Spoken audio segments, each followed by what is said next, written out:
মানুষ সব জায়গায় ভিড় করে, কাউকে দেখার জন্য করে, আর কেউ ভিড়ের দিকে যায়। তো কারো দিকে ভিড় যায়, কেউ ভিড়ের দিকে যায়, তো জানি না কে কোনটা।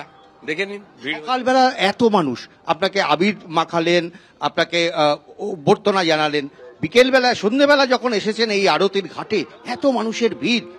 দেখুন, আমি তো চিরদিন মানুষের সঙ্গেই থেকেছি, ভিড়েই থেকেছি।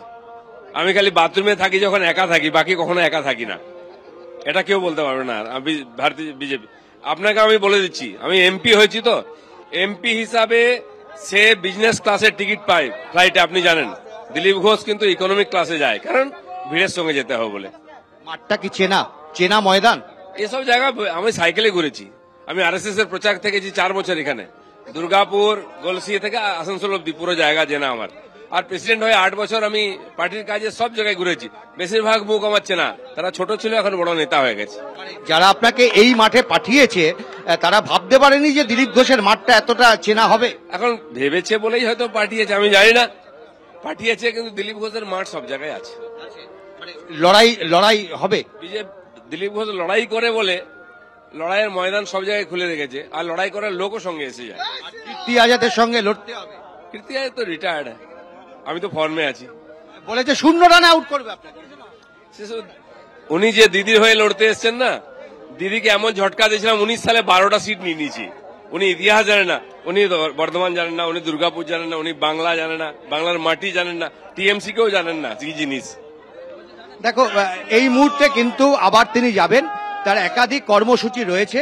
স্বাভাবিকভাবে এখানে দিলীপ ঘোষকে দেখে এখানকার যারা মানুষজন তারা ছবি তোলার চেষ্টা করছেন, এবং নিঃসন্দেহে এই হচ্ছে তার ছবি। দিলীপ ঘোষ তিনি আরতি করলেন, বেশ কিছুক্ষণ পুজো দিলেন, এবং একদম সভাপতিত ভঙ্গিতেই দিলীপ ঘোষ বললেন ভিড় দিলীপ ঘোষের সঙ্গে যায়।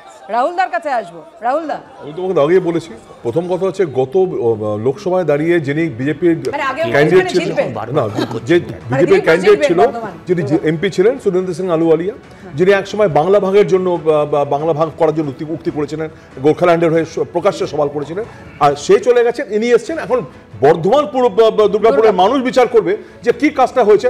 মানুষ মমতা বন্দ্যোপাধ্যায়ের উন্নয়নের সঙ্গে থাকবে। মমতা বন্দ্যোপাধ্যায় যদি দাঁড়িয়ে এতই দুর্নীতি হয়, তাহলে বিজেপি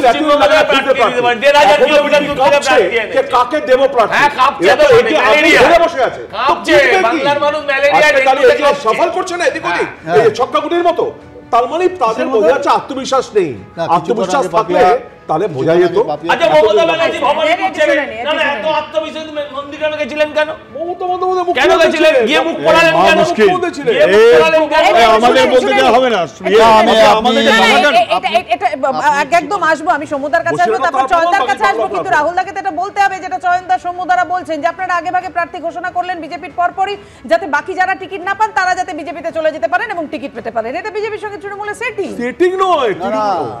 আমি একটা কথা বলি, কিছুক্ষণ আগে তুমি একটা জিনিস দেখাচ্ছিলে যে দার্জিলিং নিয়ে রাজু বিস্তা ইত্যাদি, মানে ওদের এমএলএ রিজাইন করার কথা। আমি বলছি যে গত 15 বছর ধরে ওখানে বিজেপির সাংসদ রয়েছে। আমি বিজেপির প্রতিনিধি, তৃণমূলের প্রতিনিধি বা এখানে আমাদের বিশ্লেষক আছেন, আমি জিজ্ঞাসা করছি যে পার্লামেন্টে একবারও 6 শিডিউল নিয়ে আলোচনা হয়েছে কিনা, কোন সাংসদ তুলেছে, এটা শুধু উত্তরটা দিয়ে দিই।